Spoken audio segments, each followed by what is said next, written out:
it's Miracle Art Studio. Today we're going to be looking at different ways that we can transfer our designs onto our metal, or how to get our designs onto our metal. We will be focusing on two methods today and the variations that is within these methods. So let's get transferring.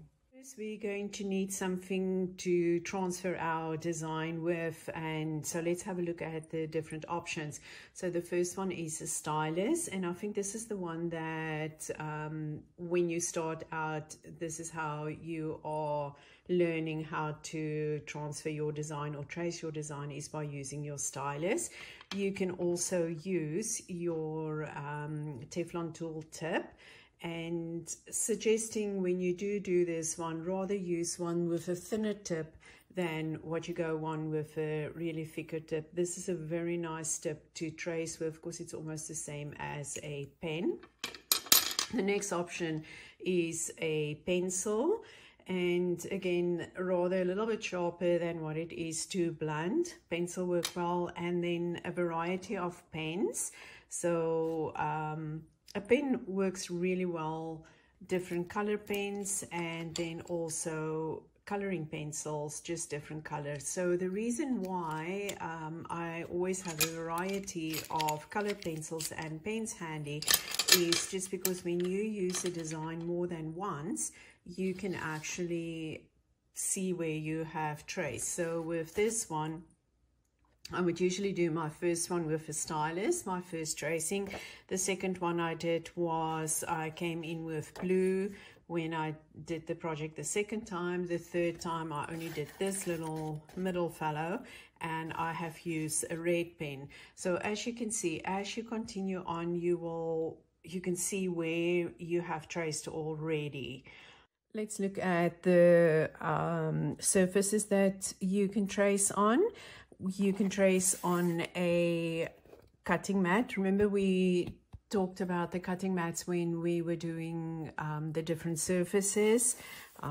So a cutting mat, you can trace on perspex. I would not suggest doing it on the craft mats, because especially when you're heavy-handed, because you can really make an indentation with that. So you can do on trace on perspex, and glass for that matter as well, ordinary paper pad, and also a piece of cardboard. So these are the cardboards when you buy you know, these books that you tear off the pages. This is usually the back cover. I just keep them because they always come in handy for so many things.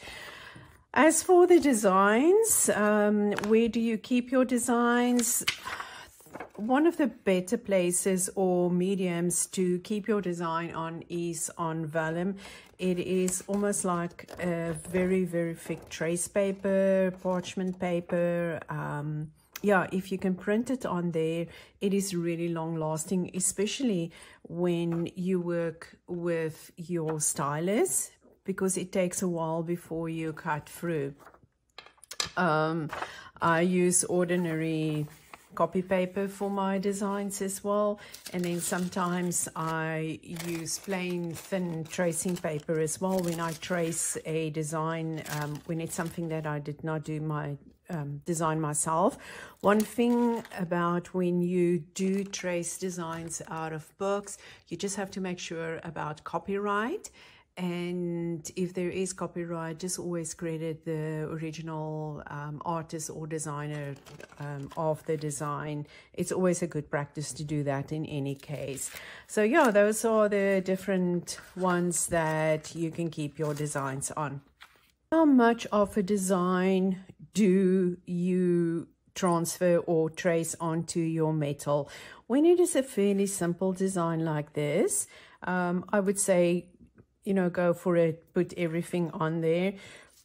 When you go into a design like this, do the major parts like those little bubbles. You can always use your ball and cup tool for that, so I would not trace that, and just space it out once you go in with your cup and ball tool.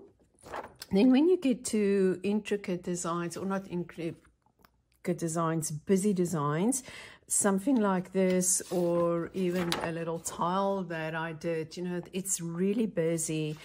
And as you are working, the metal is stretching, and maybe where you transfer a line, you won't be able to do that, to actually emboss that line.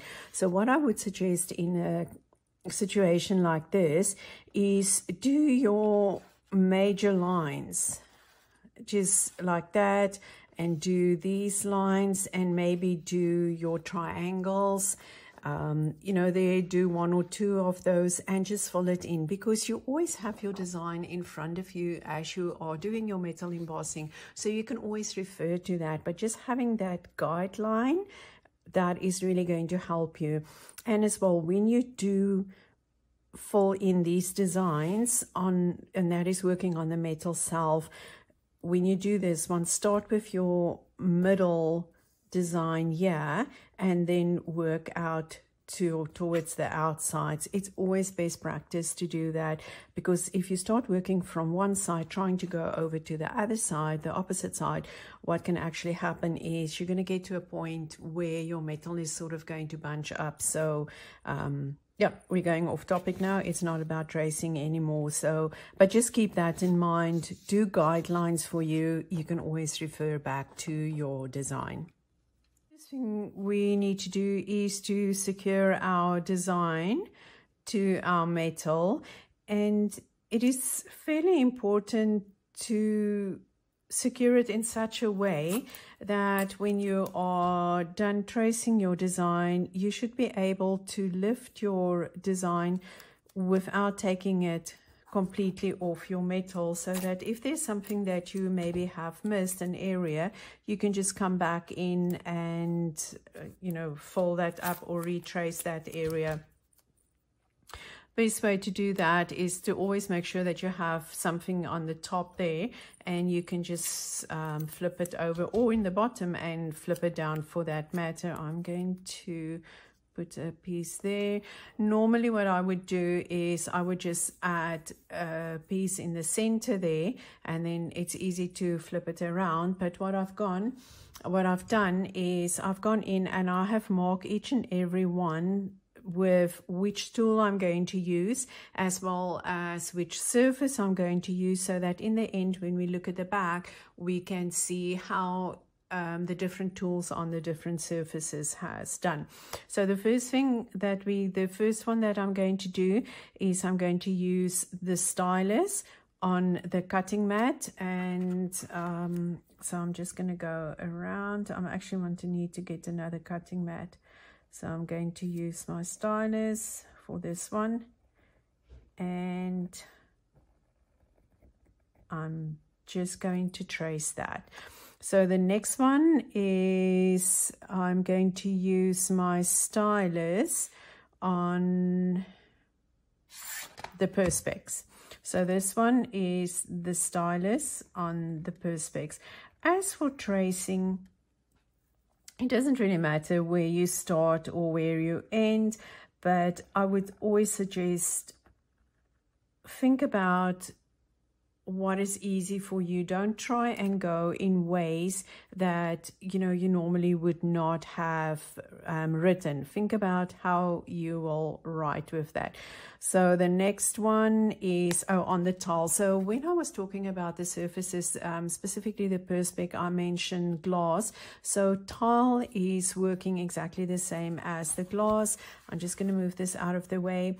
I have this 24 by 24 inch tile that I just use as my hard surface. So I'm going to use that is the fifth one that I'm going to use. And so the next one is on the paper pad.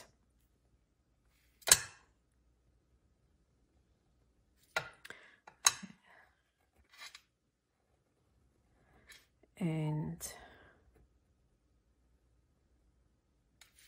okay, and on the cardboard, that is our last surface for the stylus.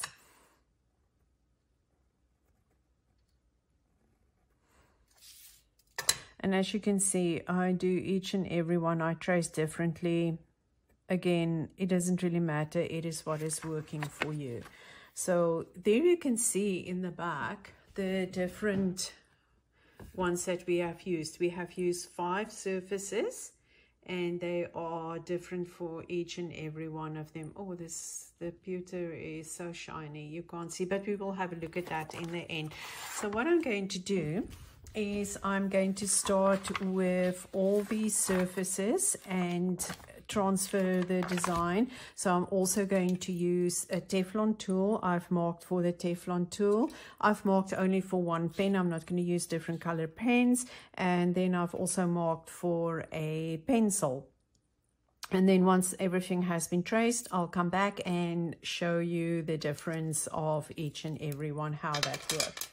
So all the tracings has been done. So at this point, this is usually where you would remove some of your tape and just keep the top ones on, or a side one, it doesn't really matter, or the bottom one for that matter, where you will be able to lift up your design and just have a look to see if everything has been transferred. So that if you see, well, I didn't transfer everything here, but if you see something like, oh, I've missed that petal, and which one was that?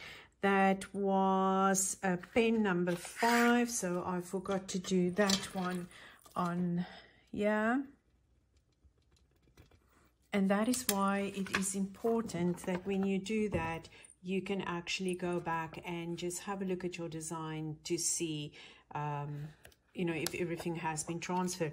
Had you remove your design, it is going to be so difficult to get it back on the same place, except if you do some markings on the side, but you still have that it can be like, you know, just slightly off. Best practice, keep it like this so that you can flip it. I'm just going to remove this now. I'm not going to use this design because this is just an example. So I'm going to remove that just to have a look and to see the different ones. So when you look at the designs where we have used the stylist, it is almost like it is just giving an indentation. It is so difficult to see that on the metal. It's so shiny. So there you can see it's almost like it giving it a little line where you go into where you have used the thicker ones like your pad, and that you can actually see the indentation where these does not have an indentation. So with your stylus and your Teflon tool, your pencil, as well as your pen, you did not really get an indentation when you were working on a hard surface. So when you look at the back as well, you can see where you have worked on the softer surfaces, it has definitely looked like it's got a slight embossing effect, where when you look at that, it's still noticeable, but it is almost flat with the surface.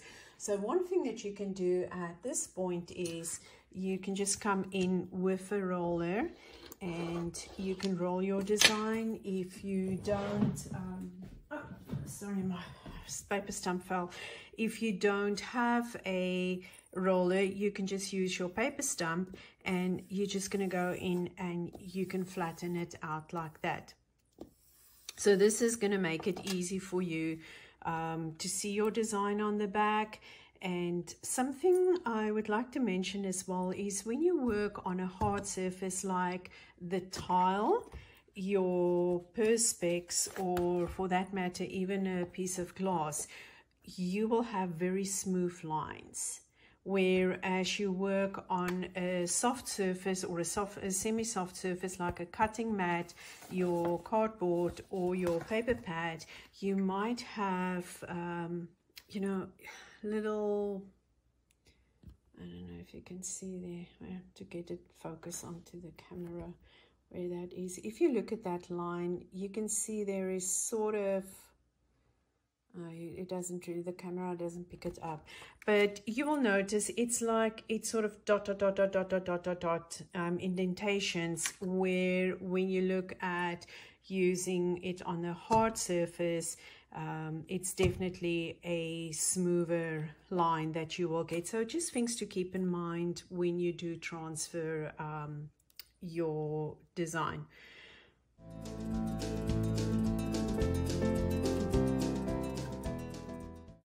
The second option we're going to be looking at is using stamps and stamping ink.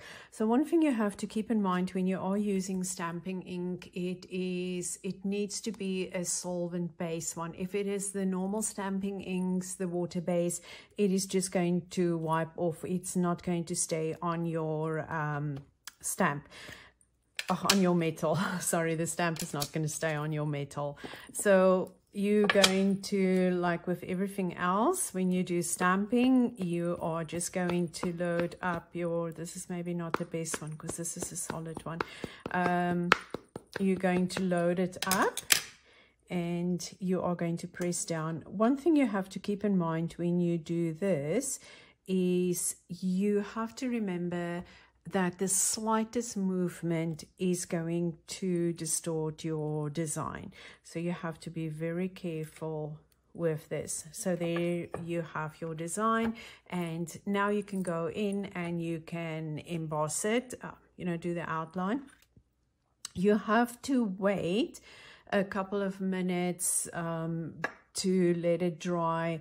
I would say, if you really want to be sure, leave it at least a minimum of about 30 minutes. Then it is definitely going to be secured. I'm just going to see if I can find another stamp that is going to work better. 1 second.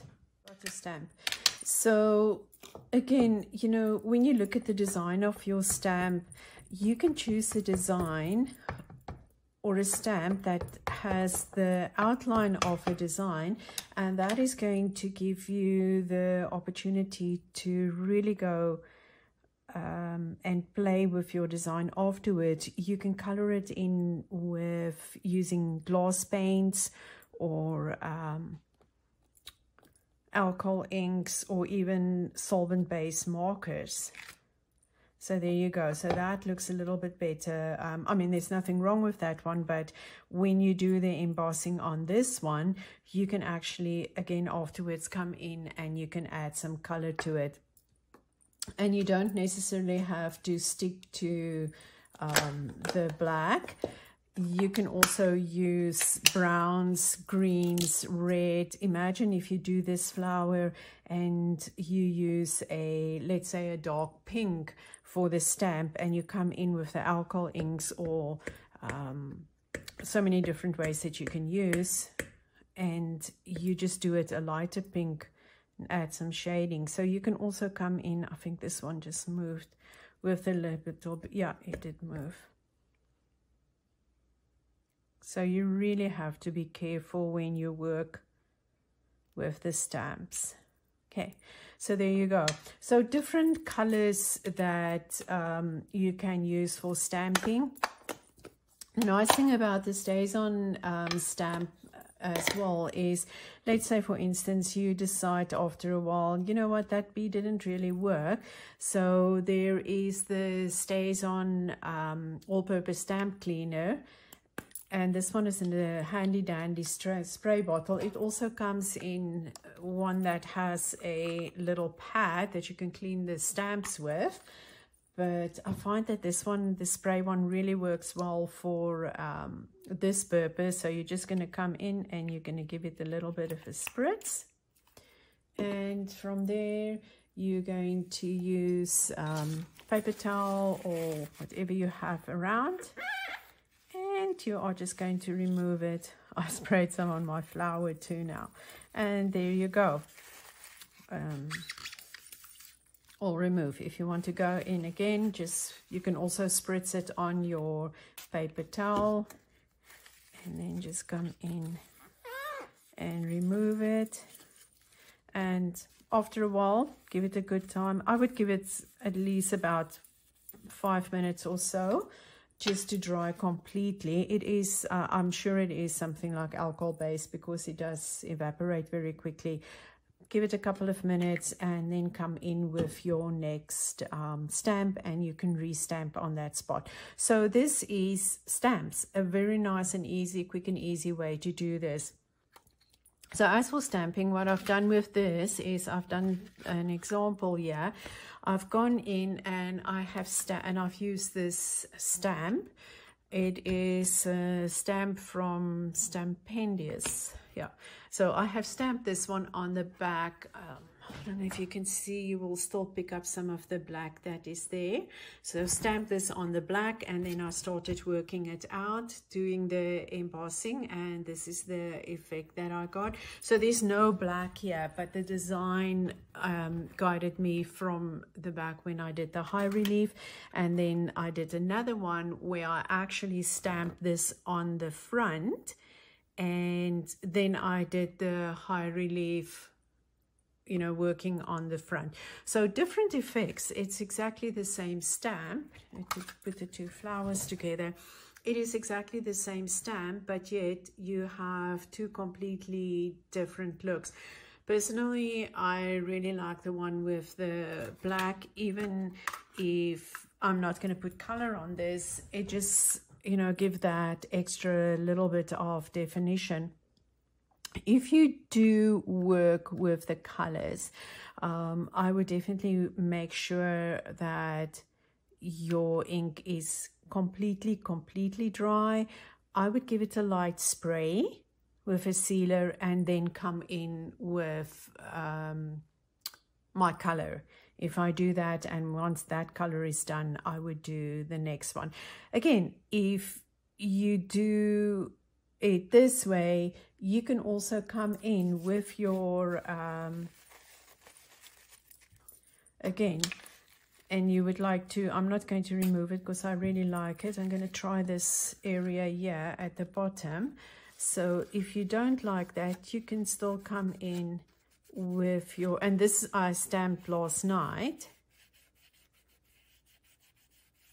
and you can still see I can still remove it. So if that's the way that you would like to do it, you can still remove it. But the possibilities with this is absolutely endless. Options to get our designs onto our metal, tracing it using a variety of tools as well as surfaces, and then stamping on the metal as well. And again, you can stamp on the back, you can stamp on the front, and you will get two different effects. If there's another way that you transfer your designs, or even tips and tricks that you have learned, you know, by using the standard 2 methods, please share it with us in the comments. It's always welcome, and you know, we always learn from each other. That's the best part about it. So thanks again for spending time with me in the studio today, and I hope you've enjoyed it. And always remember, the world of reality has its limits, the world of imagination is boundless.